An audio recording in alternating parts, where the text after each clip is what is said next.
So, the Silver Surfer is supposed to be a woman in the Fantastic Four reboot movie, which I'm still concerned how they're going to pull it off, but I feel like it's going to be a jump decade, I've heard. And everybody's ranting online about how Marvel is going too woke. Yeah, going too woke. And here's what I have to say. The Galactus in Marvel's Rivals is a female.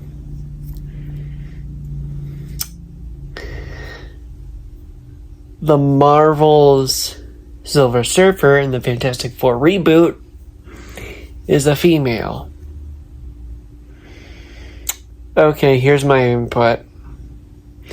To all those who thinks Marvel's going too woke, the Marvel Galactus in Marvel's Rivals looks very familiar to something close to Overwatch. The Fantastic Four Silver Surfer, okay, they've already tried the male route in the Fantastic Four Rise of the Silver Surfer.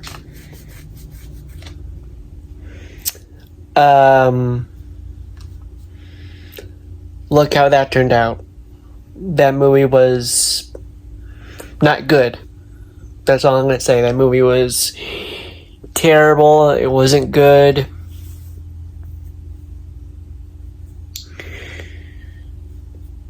So Marvel is going a different direction. I feel like this. They've already have this idea in their mind that when they did the male version of Silver Surfer, and if they do it again, people are going to look at the Silver Surfer and go, oh no, they're doing it all over again. The same damn story.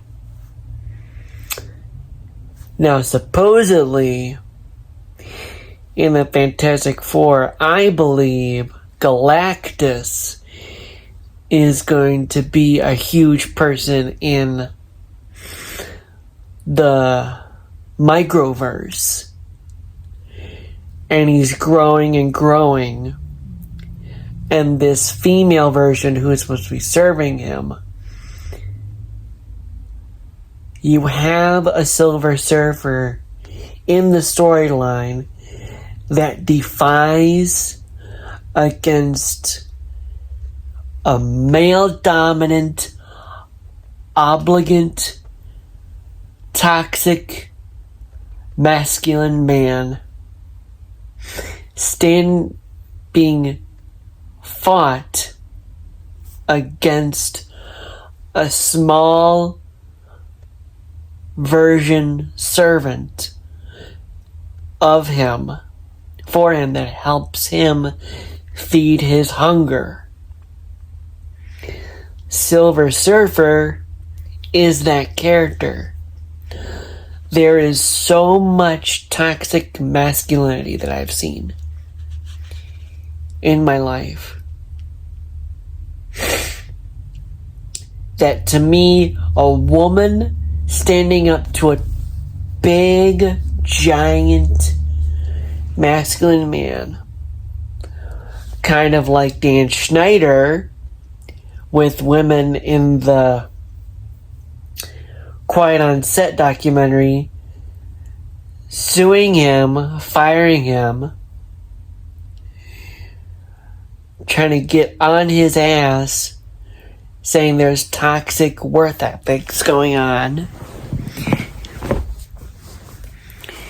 There's this symbolic reference in the mind that seeing a woman, a female woman, stand up to a toxic, masculine, giant Galactus man is empowering to young female women. It is empowering to little girls who are standing up to or fighting against toxic masculinity, because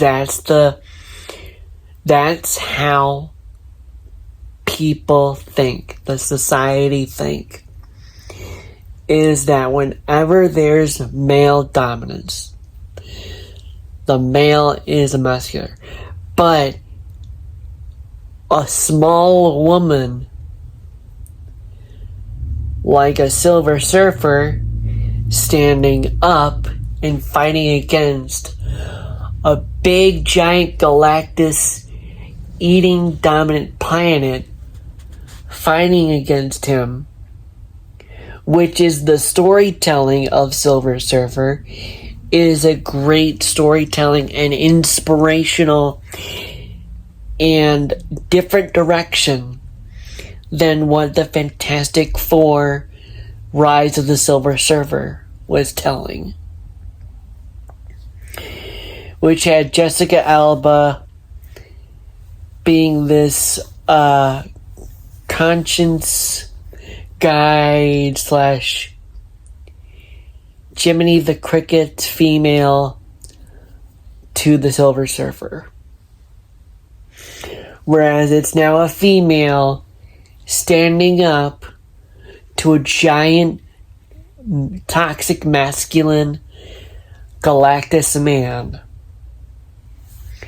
That is empowering, because that's the storytelling that should be told, because it's not the same as Rise of the Silver Surfer Fantastic Four storytelling. Which that was, I don't know how I felt about that. That movie, I think it had problems. So, that's my idea. That's my thought into this. There's something so empowering to see that, for a young girl to see that. And that's actually the origin story of a Silver Surfer.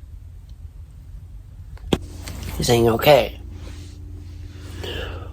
we're going to fire Jonathan Majors because there's obviously solicited evidence that he is an abuser.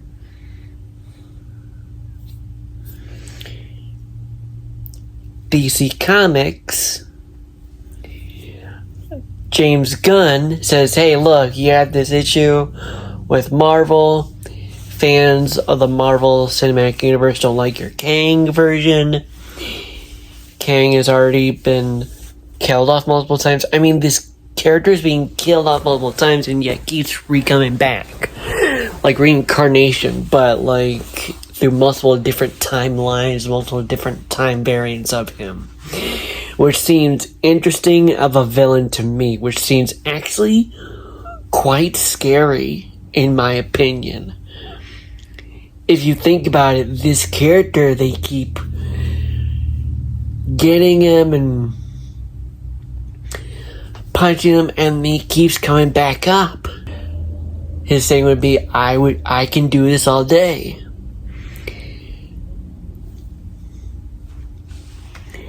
Jonathan Majors, who played a good Kang variant, which I don't know how I felt about Ant-Man and the Wasp: Quantumania. I really don't. Because there's still that actress who really, really fucked up with the COVID vaccine and the standing up against the vaccine mandates and the COVID restrictions.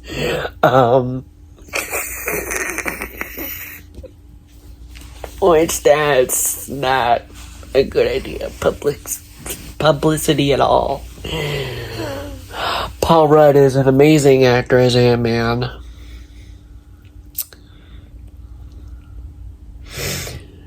So, Marvel and Disney are in a struggle and a tiss war. Because apparently a lot of people are mad that, Marvel isn't doing new stuff. Well,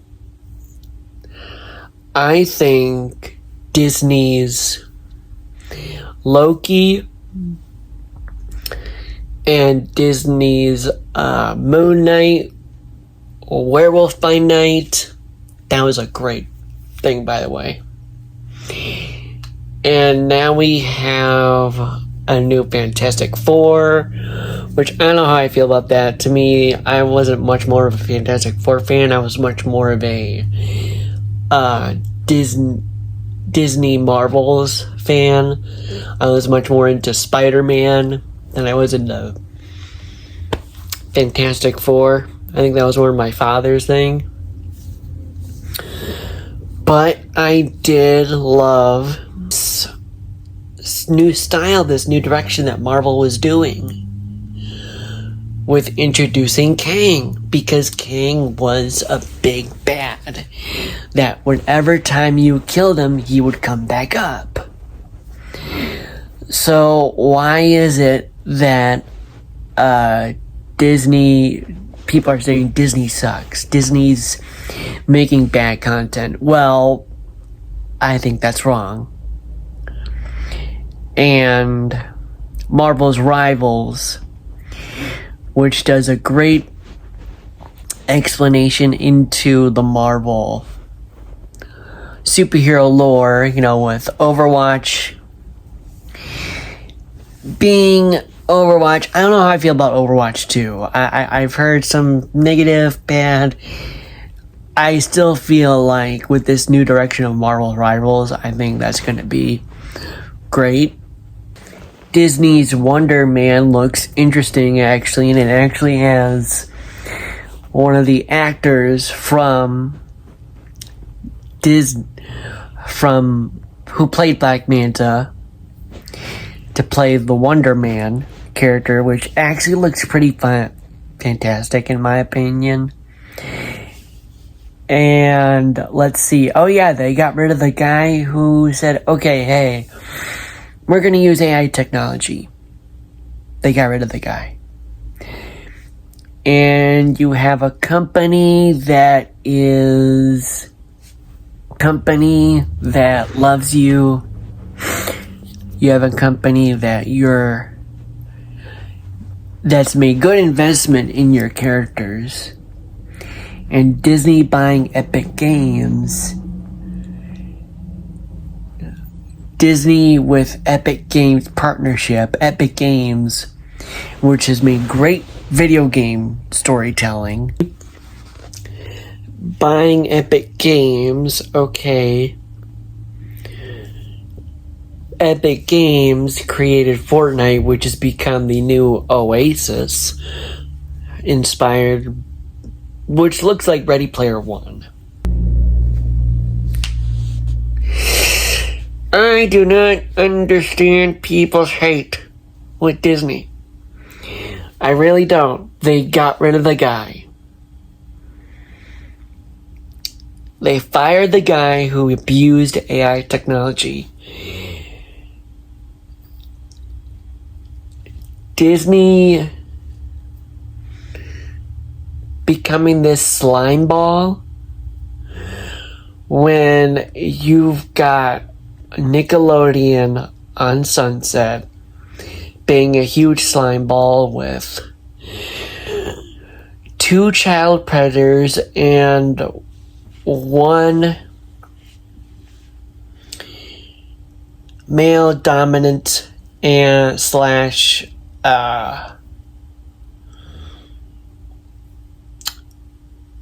women. He thought women were like he demonstrated in his shows. Stupid, sleazy, and dumb. Did a lot of cheesy stuff. He did a lot of cheesy stuff.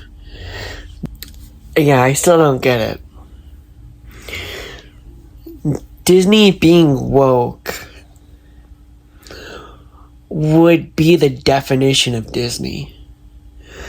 Because if you're going to try and teach children anything, is that you're going to make things woke. Velma, the series, that took the woke definition to a whole new level.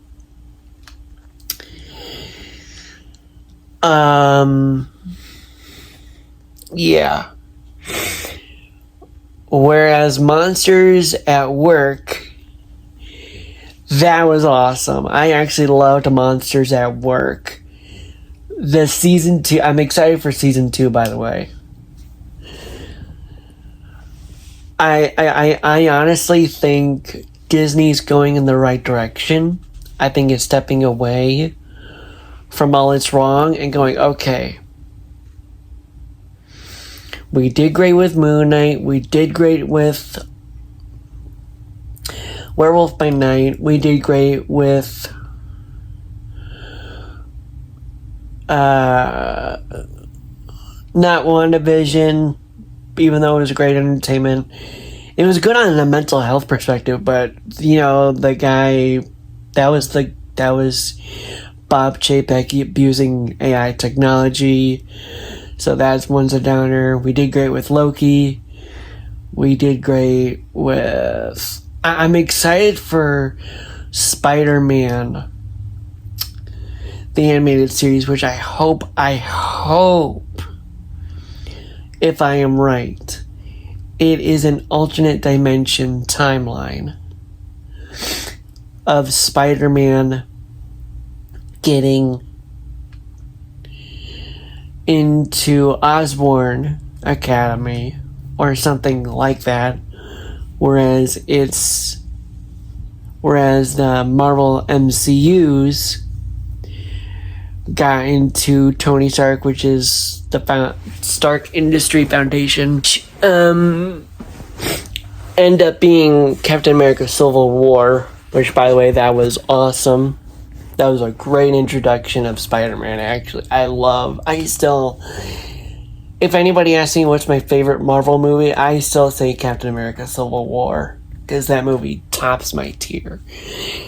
But alongside that, I do love Marvel's What If. Marvel's What If is interesting, actually. I liked the timeline, Twilight Zone themed of What If, and how it was a continuity of the timeline stream, stripping, extending out, branching into alternate realities. I loved that storytelling.